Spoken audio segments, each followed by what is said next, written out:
The following program is rated U for universal audiences and is considered suitable for listeners of all ages.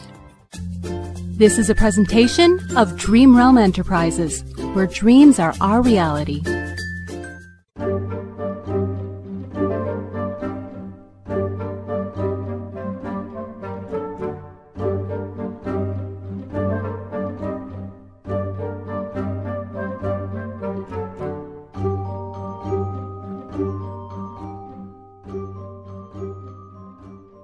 Welcome to Season 2 of the Magical World Podcast. I'm your host, Jon Russell, and we are, of course, going to be talking about Magic, Monsters, and Mayhem, particularly Book 3, which is set to launch in just a few days. We're going to have an interview in this program with a young lady named Rebecca Thomas, who you guys should know as Zoe Underhill from Magic, Monsters, and Mayhem. If you don't listen to Magic, Monsters, and Mayhem, then why are you here?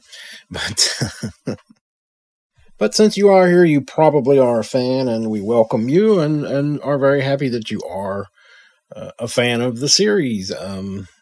We've been trying to do this epic fantasy now for a while. I've been working on this current run, storyline, whatever you want to call it, for about 2 years now. So the original book 1, of course, was back in 2016. But since about 2017, I've been working on book 2 and now book 3. And book 3, of course, is sort of the continuation of book 2, where we left off last year. Most of you will probably remember, was we were right in the middle of book 2. But we didn't get to finish it. I had some medical issues that I had to deal with. My eyesight was a bit of an issue. And I did actually put a little note at the end of that last episode of book 2, just telling everybody that, I had to take this break because of my medical issues and that we would continue book 2. But after it kind of went on longer than we'd intended, a friend of mine suggested, well, why don't you just call this one book 3, because it's been so long now. It's essentially a new season. So I kind of got on board with that idea, and even though that wasn't really the natural break for book 2, that we had intended to be the end of that part, or that of the season, it worked well enough, I suppose, and hopefully just kept everybody interested and curious as to what would happen next. We basically left off with Lady Natilda killing the Council of Mages.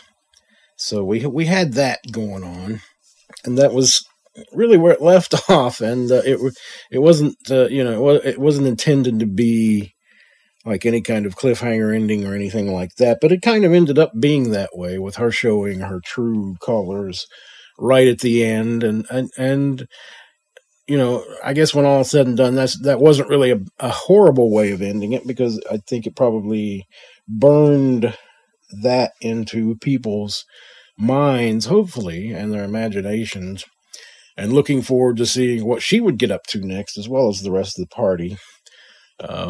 Because we kind of left our heroes in a place where it was kind of like a crossroads. Things were just starting to change and go in certain directions, but we didn't get a chance to establish what directions those would be. So they kind of stopped for the night, and this is going to end up being the longest night ever, because it was between seasons. But hopefully it picks up okay, and everybody gets right back into it, and that it's completely comfortable in that way. So, you do what you can, and the delay couldn't be helped. And it went on longer than intended and hoped, but we're back now, and the work is complete on book 3. It was a lot of work. It was months of intensive work. And sometimes I had to take breaks while I was doing it. And so did Jeff, who did the editing on it. Because we both had some medical issues that sort of just slowed everything down to a crawl. And so I apologize right now for the fact that it has taken so long. But we're trying to get you caught up on what happened and what's going on and where we stand. So, yeah. As I gather my thoughts, and I realize, yeah, it was left in a place that, you wouldn't leave at an end of a season naturally. Although I think it worked okay. If I'd have gone an episode one way or the other, it probably would have been even kind of more out of sync or more, more of a shock to the system. We stopped really right in the middle of book 2. It literally ends up being right in the middle of book 2 because we had 10 episodes and then we stopped. And now we have 10 episodes to bring you. Unless, of course, you are on our podcast feed. If you're getting things on our RSS feed, then you will be getting some shorter chapters through the week, which is basically the same thing that you're going to get on a weekly basis on Saturdays. But it's just broken up in short chunks. Some of the editing might be a little different just because of the way that breaks down. But if you don't want to wait week to week and you want to keep catching up with these characters throughout your week, you certainly can. You just get on our RSS feed. The links are on our website, dreamrealmsite.com, or you can go to Podomatic and look us up, Dream Realm Enterprises or Magic Monsters of Mayhem, Robots of the Company, any of that. It's all on the same feed. But yeah, you can get subscribe to our feed, and you will automatically get all of our content, but exclusively to that feed will be these short chapters serialized through the week, 3 days a week, and then the omnibus version on the weekend, which just sort of brings it all together in one chunk.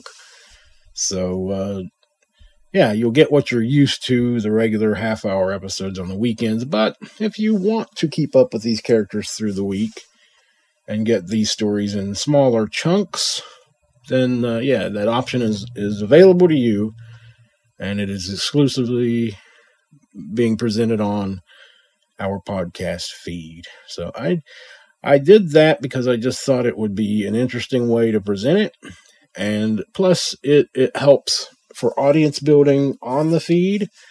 The more releases you have through the week, the more people tune in. The more consistent you are with releases, people tend to stay with it. So it's kind of an audience building effort as well as an experiment just to see how it goes. That was something that I had come up with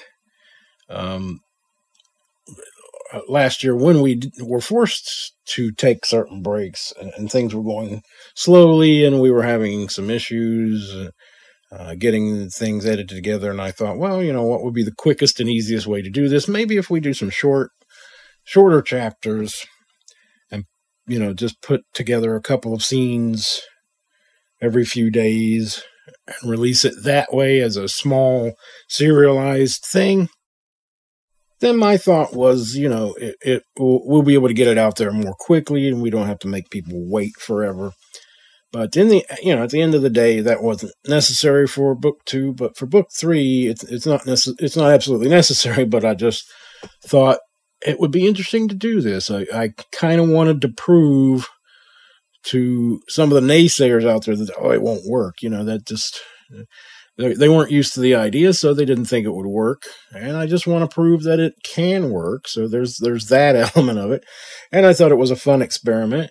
And I also thought, some people might actually enjoy getting little snippets of this story. I mean, it's a serialized thing anyway. The story is, it's we are trying to play it out like it's a book.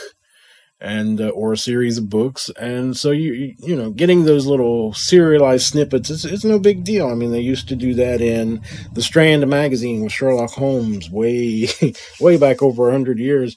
And the BBC themselves are doing it on their radio stations with certain programs like The Archers. That comes out, you know, they have 2 or 3, 4, I don't know, short episodes through the week, chapters, and then they bring it all together in a longer omnibus form on the weekend, which is where I got the idea for this. So I thought, well, you know, I'm certainly not going to be the first person to ever do it.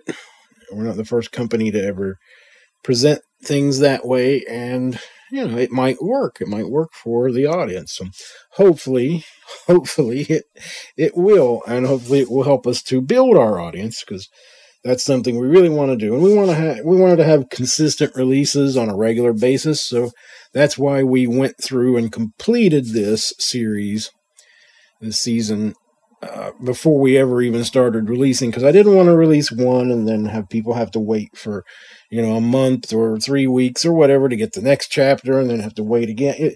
I wanted to get it all finished and then start releasing. I didn't want to do the Netflix thing where you get it all in one chunk. You know, you're not going to be binging it unless you wait till the end of the season and listen to it all in one go.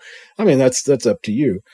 But you will get it in weekly chunks, and you'll get it in every other day chunks, Mondays, Wednesdays, and Fridays through the week, if you want it that way.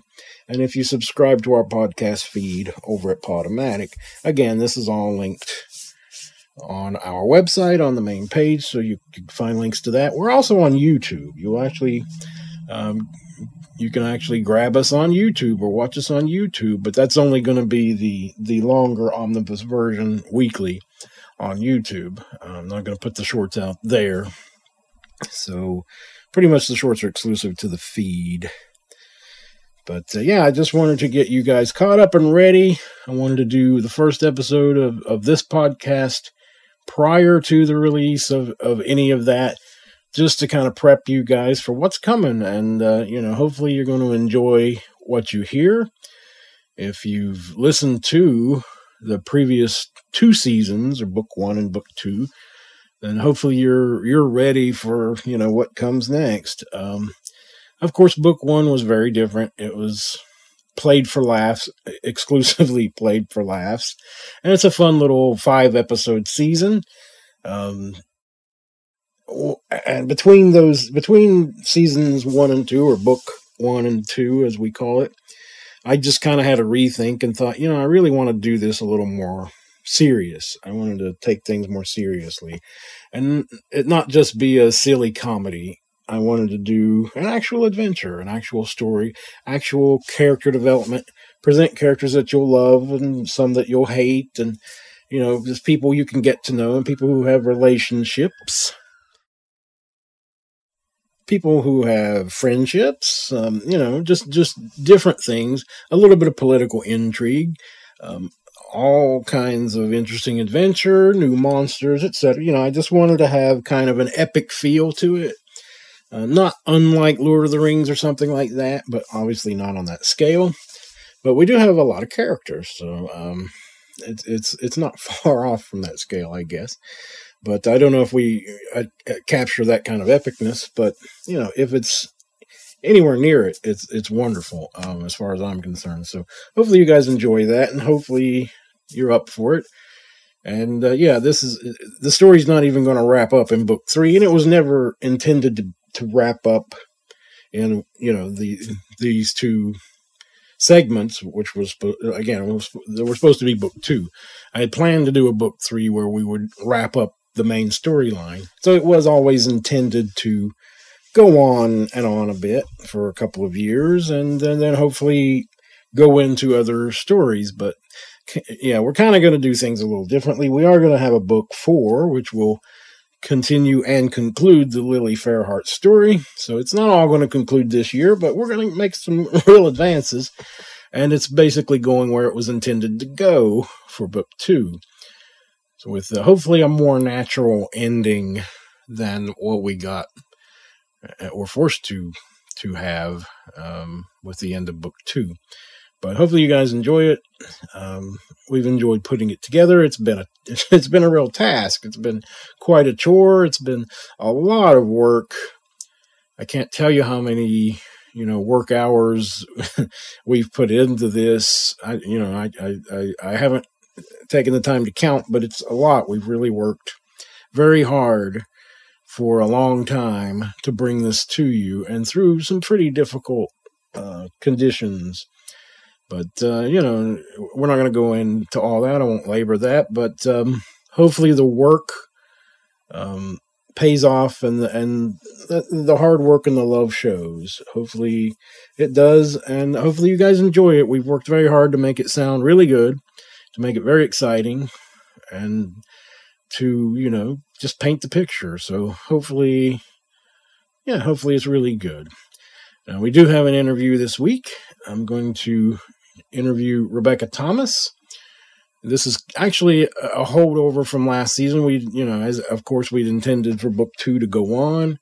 We hadn't intended to have such a long break. I'd always kind of intended to have a break in the middle for, 2 or 3 weeks to catch up with ourselves, because we were producing it as we were doing it.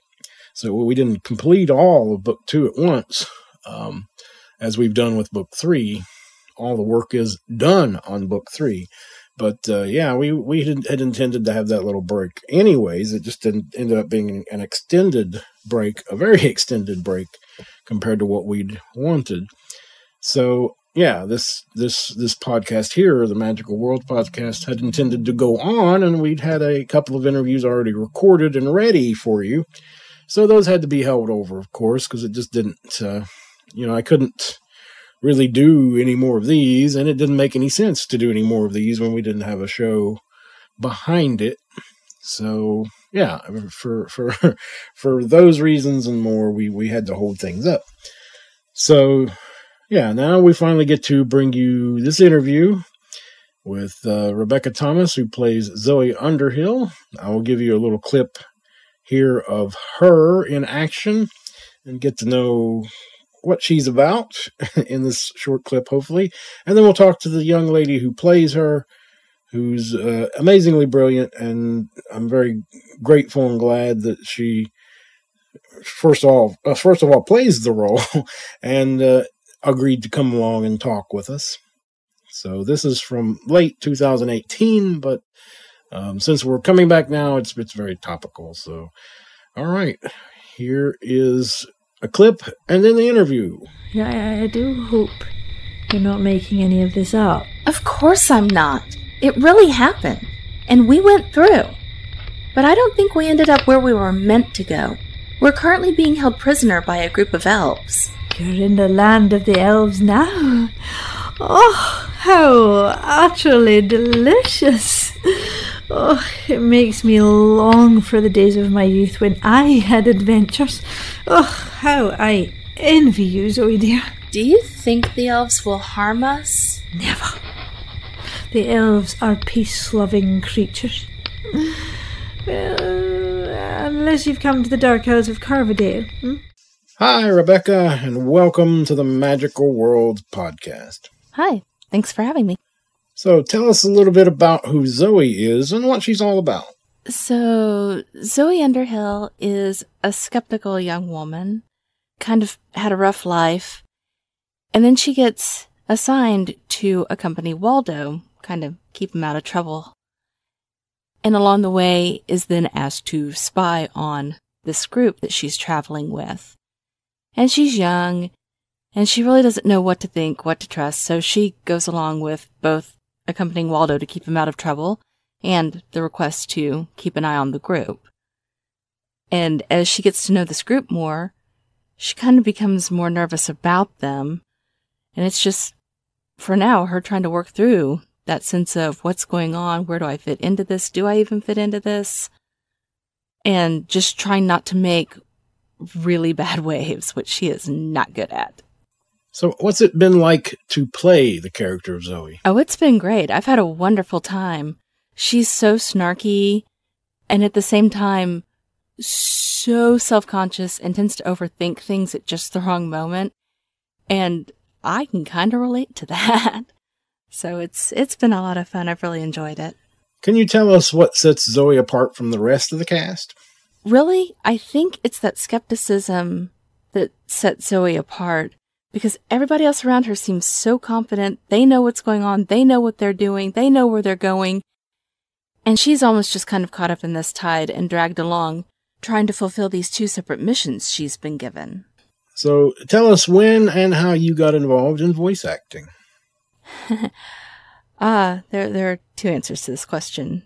Informally, it would have been 2007 when I started creating a narrated slideshow series called Dead Bunny Guides, which you can find on YouTube, because at the time I was teaching and my math students were just feeling like they weren't getting things, or they wanted more time to work on concepts, or they wanted to just be able to ask me to remind them what things were. And I can't be everywhere at once. I'm not that talented. So I taught myself how to make videos that are narrated slideshows, and as part of those, I had to narrate the slideshows. And so that was kind of what officially got it started. Formally, would be August 2011, when I decided on a whim to audition for the Washington Talking Book and Braille Library. I didn't expect to get anywhere with that. I was actually planning to use it to show people who were trying for years to get me to try voice acting that I couldn't do it. And I always laugh as I think about this. It was a very bizarre week. I went in, I did the audition. They told me I wouldn't hear back for a week because it had to go through a number of people. And Monday they called and said, "So, you're going to come read for us?" And my brain just imploded at that point. And it's just kind of kept going from there. I'm really surprised and happy because this is a lot of fun. I actually grew up performing. I started ballet when I was 3 and moved on through choir, through drama, through band. I've worked on the production side of shows. I've worked on the production side of shows for planetaria, for museums. It feels like I've been doing some sort of performing arts or production work my whole life, because I kind of have. And so falling into voiceover was just one more way to extend that path. And I've enjoyed it a lot more than I expected. Wow. What kind of characters do you like to play?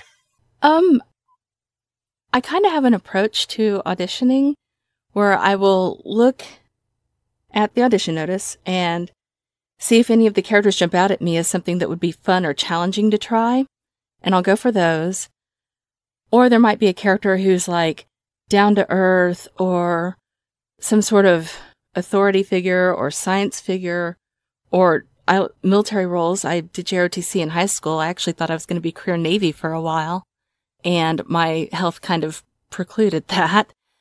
So anything that lets me get back in touch with those aspects of my personality, I love to jump into. But I'm just as likely to pick a character that has some little sparkle to it that makes me go, "Oh my gosh, that would be so fun to try." And I'll go for those too. Like right now I'm working on a show where I'm a member of a teenage band. Yes, I was a band member and I've done choir and stuff through school, but I don't know, this character just kind of made me go, "Hey, I haven't done that in a while. That could be fun." I guess it really just depends on what grabs me at that moment. Well, thanks for joining us on the Magical Worlds podcast, Rebecca. We are so happy you could join us. And thank you for letting me come chat with you.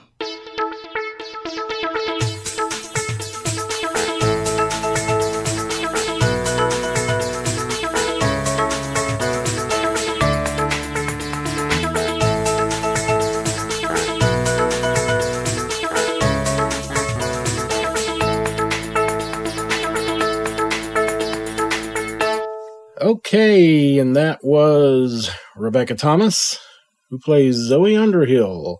And I think that was a quite fascinating interview with her. And, hopefully we'll get to talk to her again at some point as the character of Zoe continues to develop. There's a lot ahead for that young character. So, it'll be interesting to see that character develop and grow and see where she goes. Looking forward to it.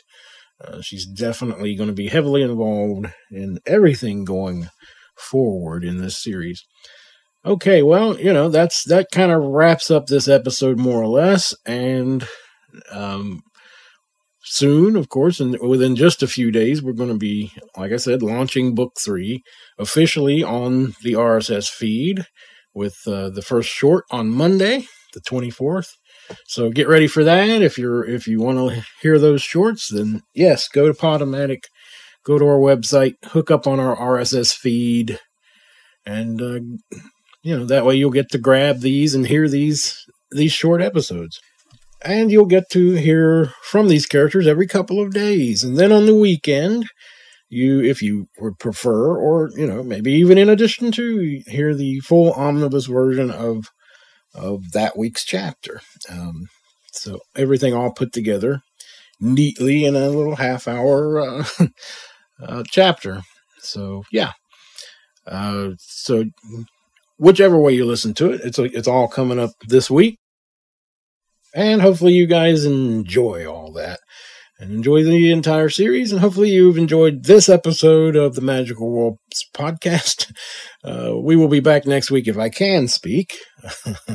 And we will have another interview for you. Next week we will be talking to Shane Harris, who plays the big bad.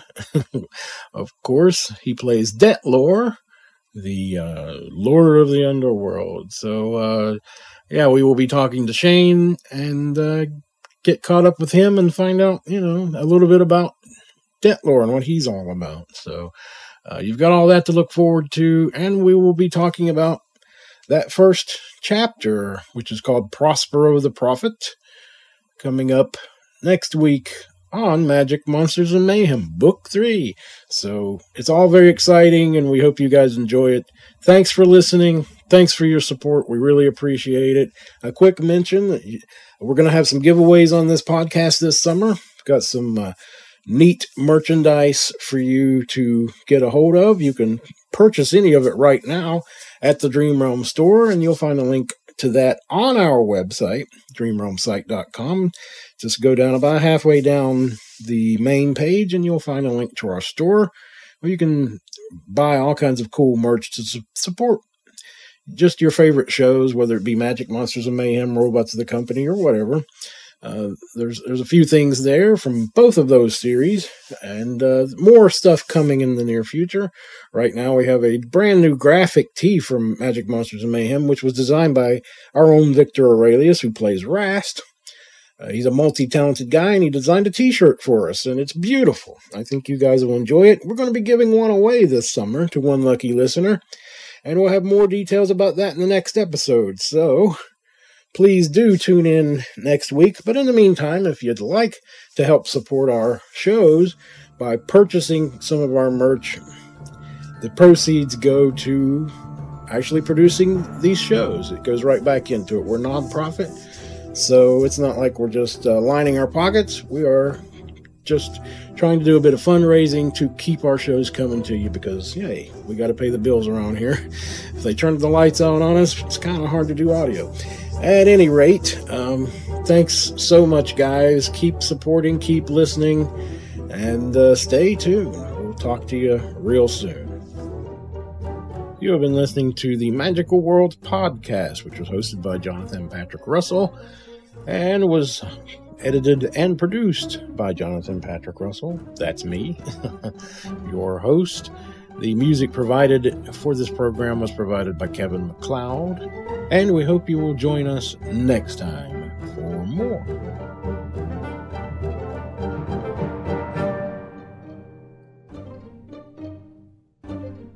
This program is copyright 2019, all rights reserved, and is brought to you by Dream Realm Enterprises. The journey continues.